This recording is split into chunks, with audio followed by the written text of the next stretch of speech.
देश के यशस्वी प्रधानमंत्री श्री नरेंद्र मोदी जी के कुशल प्रेरक नेतृत्व में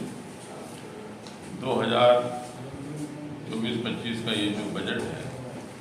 माननीय वित्त मंत्री जी ने इस बजट में बिहार प्रांत के हमारे भाई और बहनों के लिए, प्रदेश के सर्वांगीण विकास के लिए बहुत सारी सौगातें दी हैं, जिसमें कुछ महत्वपूर्ण सौगातों के बारे में मैं आपको बताना चाहता हूँ कि केंद्र सरकार द्वारा पेश किए गए बजट में वित्त मंत्री जी के द्वारा बिहार के लिए विकास भी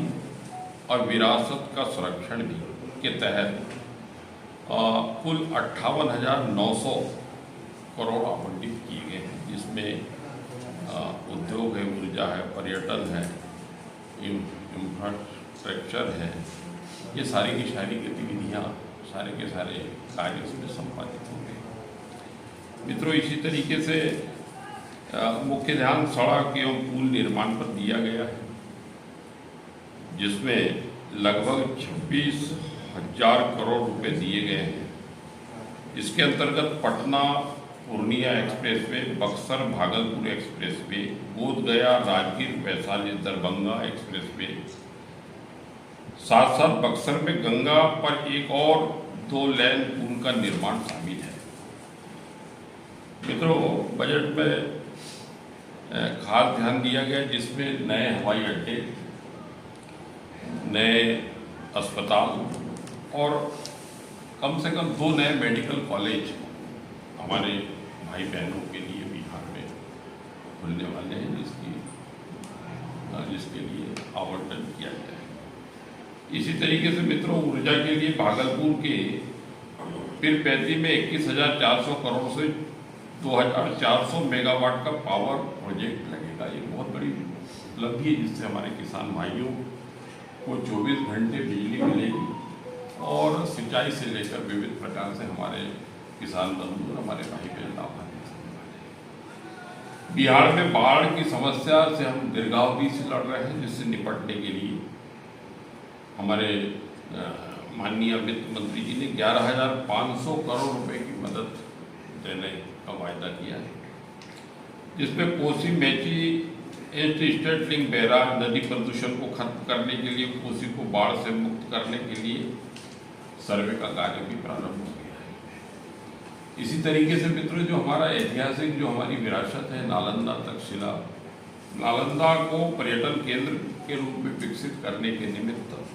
और फिर से हमारा जो गौरवशाली इतिहास नालंदा से जुड़ा हुआ है, उसको पुनर्स्थापित करने की दिशा में यशस्वी प्रधानमंत्री जी के नेतृत्व में हम आगे बढ़ रहे हैं। विश्व स्तरीय पर्यटकीय सुविधा सृजन के तहत काशी विश्वनाथ मंदिर कॉरिडोर की तरह गया में भी विष्णुपद मंदिर और महाबोधि मंदिर कॉरिडोर बनेगा। इस तरह से अनेक उपलब्धियां माननीय वित्त मंत्री जी ने बिहार के लिए उपलब्ध कराई। धन्यवाद। स्टेट देने की मांग हो रही थी और स्पेशल पैकेज, उस दिशा में क्या देखिए, इस दिशा में यशस्वी प्रधानमंत्री जी और हमारा शीर्षस्थ नेतृत्व इस दिशा में पहल करने के लिए आगे सोचेगा। प्रदेश के यशस्वी मुख्यमंत्री जी ने इस विषय में शीर्षस्थ नेतृत्व के सामने विषय रखा था, किंतु ये शीर्षस्थ नेतृत्व के विचाराधीन है। आने वाले कल में अपन सब चाहते हैं कि हमारा बिहार प्रांत सर्वश्रेष्ठ प्रांत बन सके और जो भी जहाँ जो कमियां हैं वो ठीक हो सकें। इस दिशा में हम सब लोग इस कल्याणकारी भाव के साथ में खड़े हैं। आपके हिसाब से क्या बिहार को विशेष लाभ मिलना चाहिए या नहीं मिलना चाहिए? देखिए, क्या है कि इतना बड़ा अपना देश है और इसमें इतने सारे राज्य हैं, इतना सारा अपना संघ, इस दृष्टि से जहाँ भी पिछड़ापन है, जहाँ भी जो दिक्कतें हैं, उसको संगठित रूप से मिलजुल कर अपने को जो पीछे रह गए, जो समाज है, क्षेत्र है, राज्य है, उनको सामूहिकता के साथ में, संकल्प शक्ति के साथ में हमको इस दिशा में सामूहिक पहल करने की आवश्यकता है। इंडियन हाई कोर्ट बेंच स्थापना और एयरपोर्ट के लेकर के काफी वर्षों से मांग होते आ रही है, तो इसमें केंद्र सरकार, राज्य सरकार क्या कर रही है? देखिए, आपको विदित है कि 2014 के पूर्व का भारत, तो आप देखेंगे पूरे देश के अंदर सड़कों की क्या स्थिति थी, बिजली की क्या स्थिति थी, शिक्षा की क्या स्थिति थी, स्वास्थ्य की क्या स्थिति थी, राष्ट्र की चतुर्दिक सीमाओं की रक्षा करने वाले हमारे जाबाज योद्धाओं की क्या स्थिति थी, भारत की अर्थव्यवस्था कहाँ थी, भारत का वैश्विक पटल पे मान सम्मान क्या था। मित्रों, ये समग्र चिंतन करोगे तो आपको ध्यान में आएगा कि हम विविध क्षेत्रों में बहुत मजबूती के साथ में आगे बढ़ रहे हैं। आप देखेंगे कि आज दुनिया की सबसे 5वीं बड़ी अर्थव्यवस्था हमारी है, और अब ये 2024 के बाद में हम दुनिया की सबसे तीसरी अर्थव्यवस्था की ओर हम बढ़ रहे हैं। आप देखेंगे कि 2047 तक ये देश दुनिया का सर्वश्रेष्ठ राष्ट्र बन सके, दुनिया की नंबर 1 अर्थव्यवस्था बन सके, इस दिशा में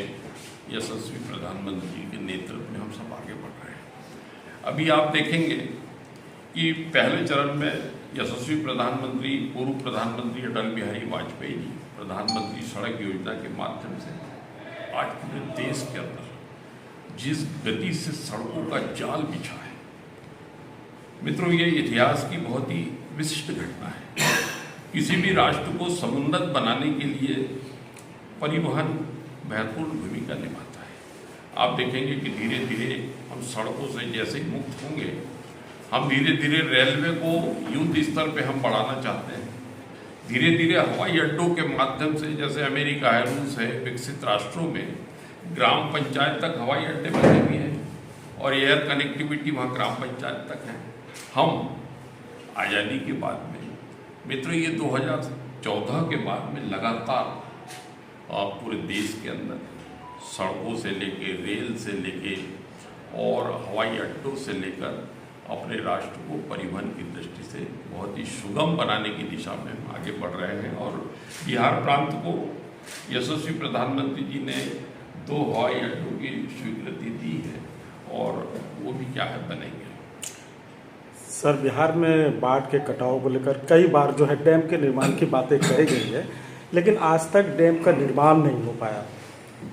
अभी आपने इस बजट में देखा होगा कि बाढ़ नियंत्रण के लिए एक विशिष्ट पैकेज यशस्वी प्रधानमंत्री जी ने और हमारे माननीय मुख्यमंत्री जी ने दिया है। इस दिशा में आने वाले कल में